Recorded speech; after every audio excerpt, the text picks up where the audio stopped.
Hi guys, it's Baby Peach and welcome back to another episode of Once Upon a Hallow's Inn, or Hallow's Eve, and I don't know, anyway, we're hopping right back in. Speaking of time moves really strangely in this place. Curiously, there are no calendars around and I'm starting to get a bit disoriented. I walk around the house trying to find a working clock, a calendar, or just anything actually. And it's making me kind of hiss that this hallway is so dark even though it's supposed to be midday. At least I think it's midday. Gosh, this house is messing up my body clock too. While passing by one of the rooms, I see someone with their back turned on me. Is that? They slowly enter the room. Viktor is softly humming a gentle melody while he organizes some of the things inside a wardrobe. He's cleaning around the house again, and his brothers are still not helping him. If only he'd stop working so much. Might as well. I slowly move closer to him. When I'm already right behind him, I gently poke his back a few times. As I expected, he turns around and I immediately scream like a banshee while raising my arms, surprising him. He backs into the wardrobe looking extremely shocked. I start laughing uncontrollably, holding onto my sides to keep them from hurting so much. Lizzie. He glares at me angrily, breathing heavily. Did I scare you, Viktor? I forced myself to stop laughing, although I still couldn't help but giggle at my own little prank. I'm sorry, I just didn't think you were such a scaredy cat. I'm not a scaredy cat. I was just surprised, that's all. Sorry for yelling at you. He scratches the back of his head, looking remorseful. I just shake my head, suddenly feeling guilty as well. No, oh my, don't apologize. I'm the one who should be sorry for my little prank. I grin at him playfully. But don't worry, it's okay to be scared. He sighs. There's nothing to be scared of, though. I look around the room. Yes, there is. Are you aware that you're living in a mansion that's practically taken out of a horror movie? A horror movie? Yeah, a really haunted one. With a mansion as huge as this, I would be wary of ghosts or even monsters. There are no monsters here. Why'd he get so serious? He says quietly, Huh? Why the sudden change in the mood? Without another word, he goes back to organizing the inside of the wardrobe. Oh no. The sudden change in the atmosphere seems to cover the room like a thick blanket. Well, this is awkward. Maybe I should leave him alone for now. Quietly, I start walking towards the door. All of a sudden, I hear someone drop behind me. As I turn to look, Viktor suddenly pops up right in front of me. Boo. Ah! In surprise, I trip backwards, falling flat on the floor. Or not. To the last second, Viktor suddenly lunges in front to catch me in his arms. For a few seconds, I could only stare at his blushing face as I felt the heat start to radiate from my own face. Viktor looks really surprised as well, his arms still supporting my back. If anyone were to walk into the room right now, they would probably think that we were straight out of a fairy tale scene. Viktor clears his throat, gently pulling me up with him.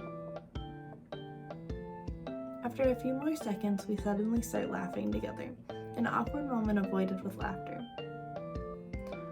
I wonder what Viktor meant when he said that there are no monsters here, though. Could there be ghosts? Nah, how ridiculous would that be, right? I don't know. A few more days pass once more. I sit up on my bed, hearing a low rumbling sound from somewhere.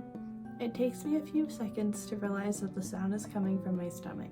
Scratching my head, I stand up slowly and make my way outside my room into the kitchen. I see a familiar face already bustling around so early in the morning. Smells feeling good. Viktor turns around with a big smile on his face. Really now? Yes. What are you cooking? Our breakfast for the day. I move closer to him and I look inside the pot. It smells really lovely, Viktor. He smiles wider, beaming at me. Thank you. Have you ever been interested in cooking before? I nod, smiling. A bit, I suppose. He raises an eyebrow at me. I believe you owe me a story. I let out a hearty laugh. I'm nowhere near as good as you.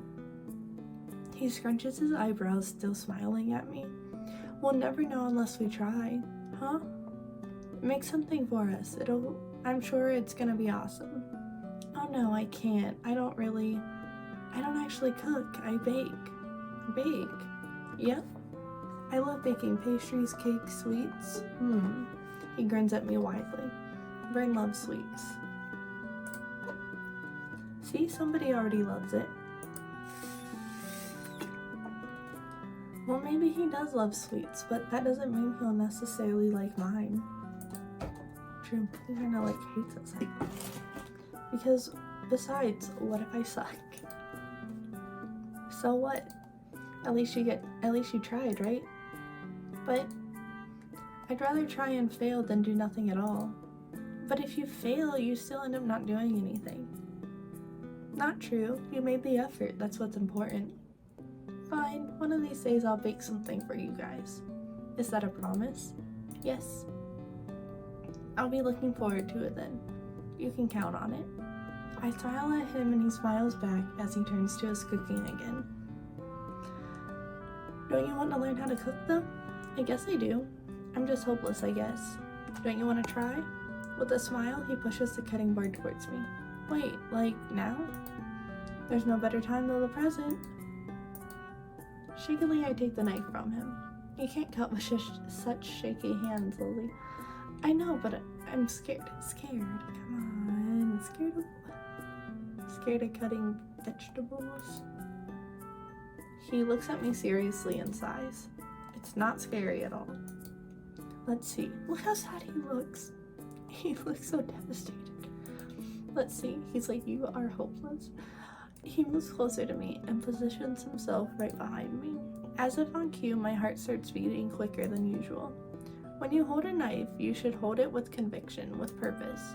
Don't be afraid to cut something with it. That's what knives are for, after all. Coughing, I hold the knife more firmly in my hand.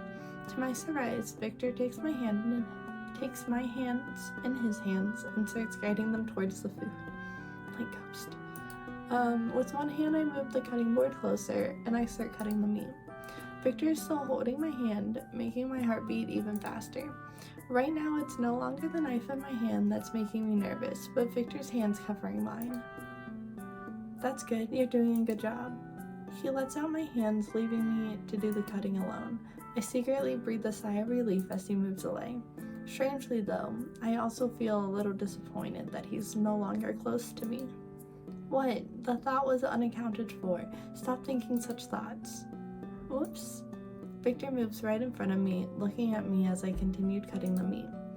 He then watches as I cut the other ingredients and mix them in a pot. Just add the right amount. I do as I'm told, putting in the right amount of spices. Good. You're getting a good hang of this. I smile, feeling proud of myself. Finally, Viktor helps me put the pot over the stove. See, I told you, you can cook. Thank you. That was cute. It looks like we're on Viktor's path, though, so that was... Personally, I thought that was unexpected, but whatever. Breakfast time. For now, it's also known as the moment of truth. Viktor said he wanted to serve the food, but I insisted that I wanted to be the one to serve it. I guess I can't bear to think that they would actually be eating something that I made. Nervously, I give the brothers the food. Vaughn looks at me with a curious and irritated look on his face.